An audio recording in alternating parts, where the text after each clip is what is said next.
Según la Escritura, la sabiduría está presente en el hombre cuando éste teme al Señor y guarda sus mandamientos. No hay mejor manera de resumir lo que esta. Así lo dijo Job, sin siquiera imaginar que siglos más tarde Salomón, el sabio por excelencia, reproduciría íntegramente sus palabras en su libro de Proverbios. Por tanto, sabio no es el que sabe más, sino el que aplica y practica lo que sabe, sea mucho o sea poco. Así que más que ser algo intelectual, la sabiduría es un asunto de conciencia y de estilo de vida, de moral y de principios que demandan su aplicación de manera constante y determinada.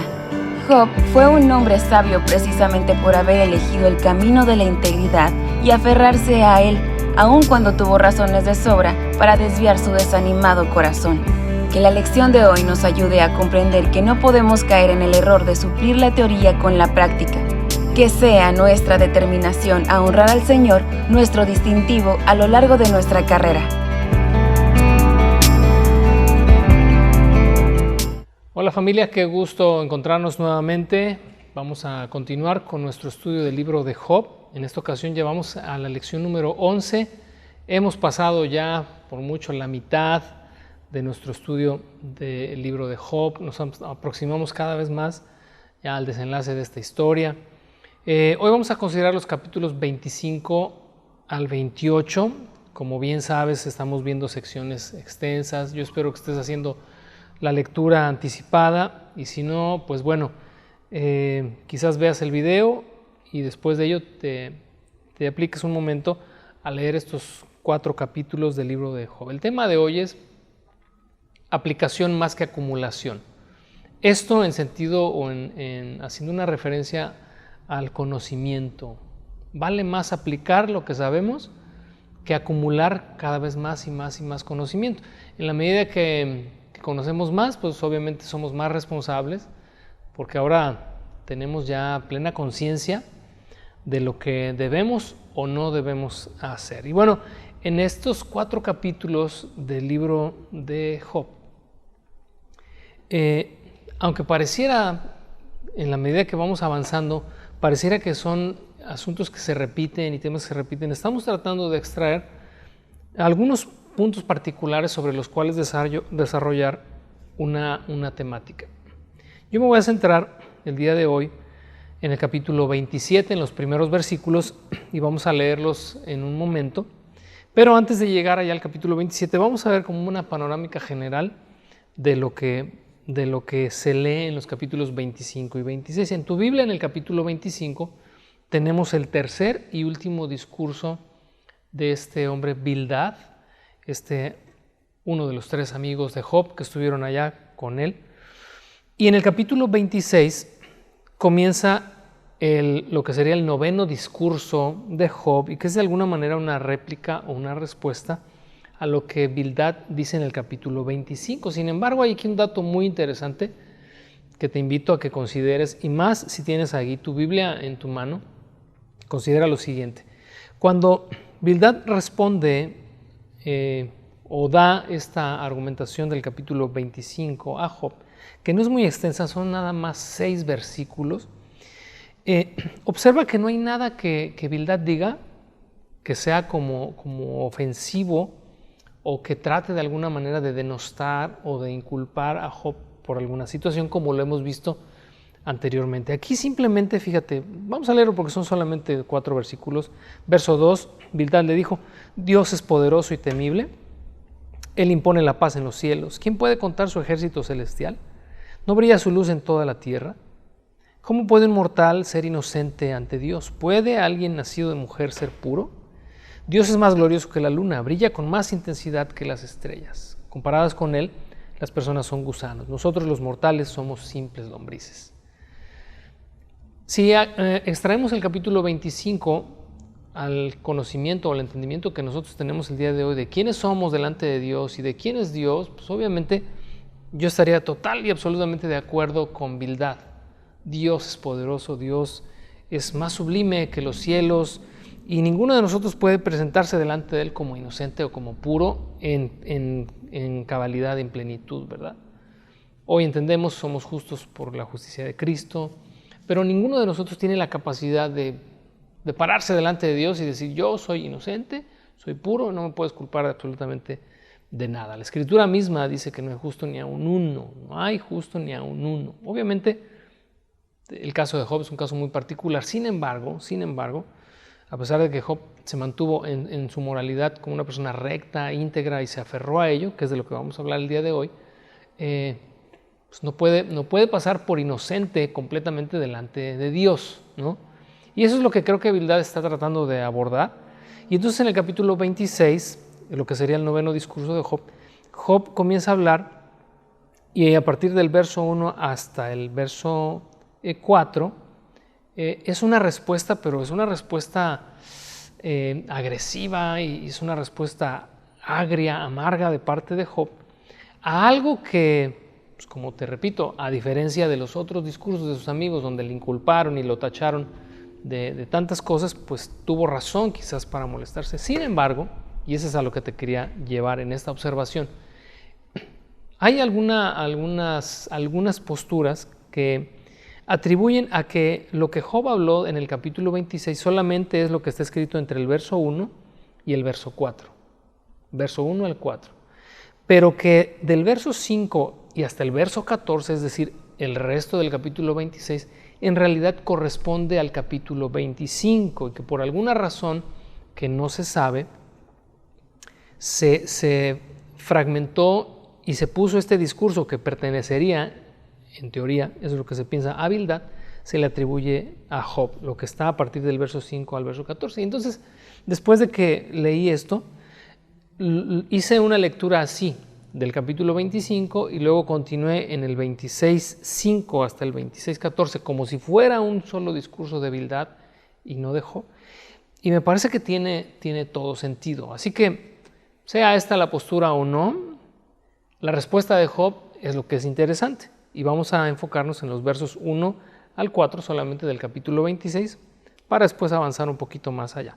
Y entonces fíjate, en el verso 26, después de que Bildad refiere lo del capítulo anterior y tal vez lo del resto del capítulo 26, Job habló de nuevo y dijo, ¿qué manera de ayudar a los indefensos? ¿Cómo salvas a los débiles? Obviamente está usando de ironía. ¿Cómo has iluminado mi estupidez? ¿Qué consejo tan sabio me has ofrecido? ¿De dónde sacaste esas frases tan sabias? ¿El espíritu de quién habla por medio de ti? Esto nos va a dar pauta para el tema de hoy, que es aplicación más que acumulación. La molestia de Job consiste en escuchar de Bildad, y no solo de Bildad, sino de los tres hombres que se llenaron la boca y se ufanaron de considerarse, una por razón de su edad y otra por razón del tipo de personas que eran, considerarse a sí mismas sabias. Y entonces vinieron ante Job. Job estaba en una desgracia y vinieron delante de Job con palabras profundas, con dichos bien formulados, con ideas de Dios y con ideas del hombre y con ideas de la maldad y con ideas del bien ya preconcebidas. Es decir, trajeron hasta este punto, porque este es el último discurso de los amigos de Job, hasta este punto trajeron toda una verborrea que para Job resultó incómoda y molesta por una sola razón, creo yo. Y es que vio en ellos hombres que solamente tenían o se consideraban sabios por la acumulación de información que habían adquirido a lo largo de los años. Por eso el tema de hoy es aplicación más que acumulación. Habían acumulado mucha información. Cuando yo estaba reflexionando en todo eso, dije, híjole, qué complicado puede resultar para cualquiera de nosotros como creyentes que nos hemos, tal vez por años ya, nos hemos adentrado, profundizado en la palabra, la hemos estudiado, la hemos desmenuzado, la hemos memorizado, y que después de todo eso sigamos siendo las mismas personas en cuanto a nuestra falta de aplicación de lo que ya sabemos. Se vuelve algo complicado porque nos hace ser personas sin congruencia y nos convertimos, queramos o no, conscientes o no de ello, en los modernos fariseos. Fíjate que hay unos términos que se utilizan teológicamente para definir una persona que tiene la doctrina correcta, y es la ortodoxia, ¿no? Y hay otra que se utiliza para aquel que tiene una enseñanza que es llevada a la práctica, y esa es la ortopraxis. Y en alguna ocasión creo que hablé un poco acerca, cuando estudiamos Romanos, si no mal recuerdo, la diferencia entre la ortodoxia y la ortopraxis, ¿no? O sea, cuando tienes una solamente, es decir, que tienes la ortodoxia, pero estás alejado y distanciado de la puesta en práctica, nos convertimos en los modernos fariseos que, en palabras de Jesús, dijo, ellos hagan lo que ellos les dicen. Cuando dijo hagan lo que ellos les dicen, es porque está dando a entender que los fariseos tenían una doctrina, pues de alguna manera correcta, tenían una ortodoxia muy bien trazada. Dice, pero no hagan lo que ellos hacen, porque cargan y ponen sobre las espaldas de las personas difíciles, dice, cargas de poder llevar, y ellos no las quieren levantar ni con un dedo. Esa es la incongruencia en la que pudiéramos nosotros, cualquiera, indistintamente de cuánto tiempo tengamos de conocer al Señor, caer por la falta de práctica y de aplicación de los principios de la Escritura. Y entonces, cuando Bildad llega con este rollo, ¿verdad? No, pues es que Dios es sublime. Y son verdades. O sea, el problema no es que estuviese diciendo mentiras. Luego, si leyéramos, ¿verdad?, el resto del capítulo 26, nos daremos cuenta que pues Bildad, de alguna manera, aquí, y es quizás mi percepción, tiene una ortodoxia pues muy bien trazada.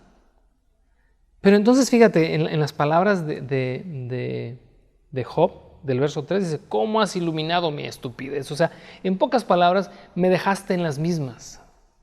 Tu sabiduría, tu conocimiento no me ha hecho avanzar ni siquiera un metro de donde estoy. Y entonces en el verso 4 le reclama, ¿de dónde sacaste esas frases tan sabias? ¿El espíritu de quién? Dice, habla por medio de ti. Lo que significa que las palabras de Bildad eran de alguna manera, por así decirlo, la repetición simplemente de un conocimiento adquirido. Y muchos de nosotros, cualquiera de nosotros, los que enseñamos la palabra sobre todo, podemos caer en esto si no tenemos cuidado, de solamente repetir el conocimiento que adquirimos, estudiar y repetir. Entonces nos volvemos merolicos, pericos, ¿no? Que solamente le dicen qué decir, lo repetimos, pero no tenemos la convicción y no sabemos ni siquiera lo que decimos y por qué lo decimos. Es lo que le pasa a un perico, ¿no? Tú piensas que el perico te está echando un piropo, ¿no?, cuando les enseñan a hacer piropos, pero el perico no tiene conciencia de lo que está diciendo, simplemente repite un sonido o emula un sonido que escucha. Ahora, en el asunto, por ejemplo, en el tema de la sabiduría, porque en la aplicación más que acumulación estamos hablando de conocimiento, y el conocimiento nos tiene que llevar a la sabiduría. ¿Qué es la sabiduría? Creo que hemos hablado muchísimas veces acerca de lo que la sabiduría es. Y la sabiduría más bien lo que la sabiduría no es acumular conocimiento. La sabiduría es poner en práctica lo que sabemos, indistintamente de cuánto sea poco o sea mucho. Ser sabios, dice el escritor de los Proverbios, es temer al Señor y guardar sus mandamientos. Y lo repite más adelante en Eclesiastés, porque dice, esto es el todo del hombre. Y entonces fíjate que en este sentido, voy a adelantarme al capítulo 28 para luego culminar en el capítulo 27. Me encantó en el capítulo 28 cuando Job habla acerca de la sabiduría y del entendimiento. Y todo eso tiene que ver con esto, con la puesta en práctica de lo que uno sabe. Y fíjate, y seguramente lo leíste, pero en los primeros versos del capítulo 28 usa una analogía. Job usa la analogía de los mineros. Esos hombres que dice, escarban y van a las profundidades de la tierra en busca de minerales, en busca de, obviamente, ¿no?, de oro, de metales preciosos, y habla en el entendimiento, ¿verdad?, o en el entendido de que era la tecnología de aquel tiempo, todo lo que el hombre era en ese momento capaz de hacer para extraer de las profundidades de la tierra algo de tanto valor. Pero fíjate, ya en el verso 12, si no lo has leído, de verdad te insto, lee los 4 capítulos, ¿verdad? Pero pon mucha atención en el capítulo 28 porque es muy interesante en esta analogía. Creo que es y obviamente es lo que supongo. Creo que el capítulo 28 debió ser un capítulo que leyó Salomón, porque la culminación del capítulo 28 es esa frase, ¿verdad? Que es la que hizo de alguna manera famosa la sabiduría de Salomón. Y creo que Salomón lo único que hizo es repetirla, ¿no? Siglos después, o sea, aquí Salomón todavía le faltaba mucho tiempo, pero cuando Salomón habló de la sabiduría, la expresó y la manifestó así tal cual Job lo hizo muchos siglos antes. Y entonces, fíjate, en el verso 12, Job hace esta pregunta. ¿Sabe la gente dónde encontrar sabiduría? Obviamente porque en los versos anteriores en el contexto está hablando, ¿verdad?, de que saben hacer esto de cavar y de extraer minerales y de enriquecerse con ellos. Dice, pero ¿sabe la gente dónde encontrar sabiduría? ¿Dónde puede hallar el entendimiento? Verso 13 dice, nadie sabe dónde encontrar sabiduría porque no se halla entre los vivos. Y entonces viene una serie, ¿verdad?, de declaraciones poéticas, hermosas, acerca de la sabiduría, que vale la pena leerlas. Te leo solamente el verso 20, dice, pero ¿sabe la gente dónde encontrar sabiduría? ¿Dónde puede hallar entendimiento? Se esconde de los ojos de toda la humanidad, ni siquiera las aves del cielo con su vista aguda pueden descubrir la sabiduría. Y bueno, continúa y en el verso 23 dice, únicamente Dios entiende el camino de la sabiduría. Pon atención a esto. Únicamente Dios entiende el camino de la sabiduría. Él sabe dónde se puede encontrar. Continúa avanzando, habla de Dios, pero luego fíjate en el verso 28, que es la culminación de esta conversación, dice, esto es lo que Dios dice a toda la humanidad, 2 puntos y seguido. El temor del Señor es la verdadera sabiduría, apartarse del mal es el verdadero entendimiento. Salomón lo puso en el principio de la sabiduría, es el temor al Señor. Y todo el libro de Proverbios, de hecho te recomiendo, si quisieras una lectura paralela a esto que estamos considerando hoy, sería Proverbios capítulo 8. Hermosa también descripción poética que hace Salomón acerca de la sabiduría. Pero ese es el resumen, el verso 28 es el resumen de lo que la verdadera, cuando Job escribe ahí o subraya, ¿verdad?, verdadera sabiduría, es porque está respondiendo a Bildad. No perdamos de vista esto. Está respondiéndole a un hombre que se llenó la boca de palabras sabias, carente de una aplicación en lo práctico. Es decir, venía delante de él, delante de Job, venía no uno, sino 3 hombres que hablaban muy bien, pero que no practicaban lo que conocían y lo que sabían. Además de eso le acusaron de ser un hombre injusto, malvado, perverso, etcétera, etcétera, todo lo que ya revisamos. Pero entonces ahora la respuesta de Job, y que no solamente es la respuesta de Job a sus amigos, sino es también la voz de Dios hacia nosotros, es, hey, la sabiduría no radica en saber. La sabiduría es temer al Señor y apartarse del mal. Hasta ahí vamos bien. Y fíjate, ahora sí regresamos al capítulo 27 para cerrar toda esta idea. En el capítulo 27, los versos 1 al 6, de alguna forma nos hacen ver, y esto es a lo que yo quisiera llevarte, o más bien a lo que Dios quisiera llevarnos a todos nosotros, en esos 6 versículos puedo ver y puedo observar la determinación de Job por vivir una vida de integridad. Como ya te dije, no se trata de acumular conocimientos, se trata de aplicar lo poco o lo mucho o lo más o menos que sepas, pero se trata de llevarlo a la práctica. Esa es la verdadera sabiduría. La verdadera sabiduría es el temor al Señor y guardar sus mandamientos. Toda persona, dijo Jesús, ¿verdad?, que oye mis palabras y las pone en práctica, le compararé a un hombre sabio que edificó su casa sobre la roca. Vinieron ríos, tempestades, como la vida de Job, dice, pero la casa permaneció firme porque estaba cimentada sobre la roca. Dice, pero el que oye, porque no se trata de acumular, el que oye y no hace, es aquel que no aplica, obviamente, Dice, le compara a un hombre insensato. El insensato es la parte contraria o lo opuesto a la sabiduría. Es un hombre insensato que edifica su casa sobre la arena. Como diciendo, ¿a qué tonto se le ocurre edificar su casa sobre la arena sin cimientos ni nada? Porque vendrán vientos, lluvias, etcétera, etcétera. Dice, y darán con ímpetu contra aquella casa y será grande su ruina. Entonces, cuando entendemos esto, a nosotros no nos queda más que determinarnos. Creo que esa sería la palabra clave para la enseñanza de hoy. Determinarnos a vivir en integridad y rectitud delante de Dios. La decisión que cada uno de nosotros toma por guardar la palabra de Dios. No esperemos que guardar los mandamientos y guardar la palabra de Dios en el corazón y en la práctica se dé de una forma natural. Todo lo contrario, en nuestra naturaleza siempre nos vamos a revelar a la palabra de Dios. De hecho, la Escritura misma dice, ¿verdad?, que esta naturaleza se revela. Cuando Dios estableció su ley, sus mandamientos, lo único que provocó en el ser humano es rebelión.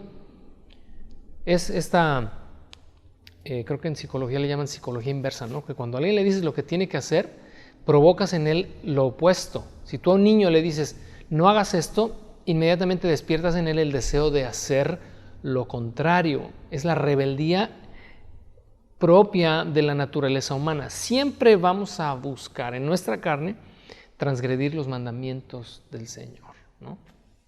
Es decir, como algunos dicen, ¿no?, lo prohibido pues siempre será lo más atractivo. Pues exactamente así es. O sea, si Dios nos establece los parámetros en la vida para vivir, para amar, para respetar, para honrar, no solamente a Dios, sino también al prójimo, etc., siempre nuestra carne va a querer salirse de esos parámetros y hacer todo lo contrario. Por lo tanto, la determinación, te vuelvo a repetir, creo que es la palabra clave de esta enseñanza, la determinación juega un papel importante y crucial en que nosotros podamos vivir la verdadera sabiduría que consiste en temer al Señor y guardar sus mandamientos. Entonces, ¿qué es lo que dijo Job? Dice el verso 1, Job siguió hablando y dijo, juro por el Dios viviente, quien me ha quitado los derechos, ya de esto ya hemos hablado anteriormente, dice, por el Todopoderoso, y como entre paréntesis, ¿verdad?, quien llenó mi alma de amargura, ya no voy a hablar de eso porque ya es un tema recurrente, pero quiero que observes el verso 3, dice, mientras viva, mientras Dios me dé aliento, mis labios no pronunciarán maldad y mi lengua no hablará mentiras. Jamás admitiré que ustedes tengan la razón. Defenderé mi integridad hasta la muerte. Insistiré en mi inocencia sin vacilar. Mientras viva, mi conciencia estará tranquila. Esto está como para cerrar de alguna manera en nuestra mente y en nuestro corazón, en nuestro entendimiento, cuál es la clave para poder vivir la verdadera sabiduría que consiste en temer al Señor y en guardar sus mandamientos. Determinación. Determinación. Cuando una persona se determina a hacer algo, cualquier cosa, mira, me recuerdo ahorita, por ejemplo, de la Torre de Babel. En la Torre de Babel dice que los hombres planearon y dijeron, hagamos una torre, edifiquémosla, que llegue hasta el cielo, etcétera, etcétera, etcétera. Cuando Dios dice que descendió y vio lo que los hombres estaban haciendo, dijo, nada los va a detener de este proyecto que han iniciado. Dios vio en el hombre determinación. Y cuando Dios vio esta determinación, dijo, mejor confundamos sus lenguas para que esta obra cese. Cuando las personas tomamos determinaciones serias, profundas en el corazón, de verdad que podemos trabajar en ello y trazarnos metas y proyectos en la vida y lograrlos. Hay jóvenes, hay hombres que han determinado, voy a poner un ejemplo, cualquier ejemplo, ¿verdad?, común, han determinado construir una casa, la casa de sus sueños, o comprarse tal auto, o conocer tal lugar del mundo, o mandar a sus hijos a tal escuela, no sé, o sea, mil y un cosas que el hombre se me fue la palabra, propone y finalmente las logra. Algo así, si me lo permites, algo así es lo que estoy viendo en Job, en cuanto a cosas que son verdaderamente importantes y que son relevantes. Ahora, no es la primera vez que Job expone esta determinación. ¿Recuerdas en los primeros capítulos cuando las malas noticias comienzan a llegar y los hijos mueren y pierde todo, se acerca y luego viene esta enfermedad y él se está rascando con un tiesto, ¿verdad? Se acerca a su mujer y le dijo, ¿todavía retienes tu integridad? Maldice a Dios y muérete. Digo, llama la atención que la esposa le diga maldice a Dios y muérete, pero llama más mi atención que haya observado en Job un hombre aferrado a ser íntegro. O sea, como diciendo Job, pase lo que pase, pero nunca me desviaré de este camino que he decidido tomar, el camino de la integridad, el camino de la rectitud.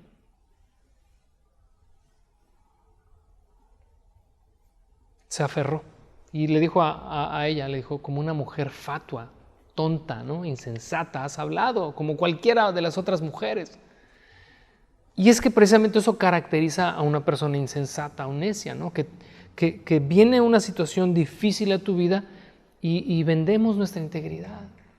¿Por qué? Porque encontramos una razón de peso, que nunca hay razón de peso para eso, pero encontramos una razón de peso como para decir, pues ya me rindo y mejor me tiro al mundial, ¿no? Y me pierdo.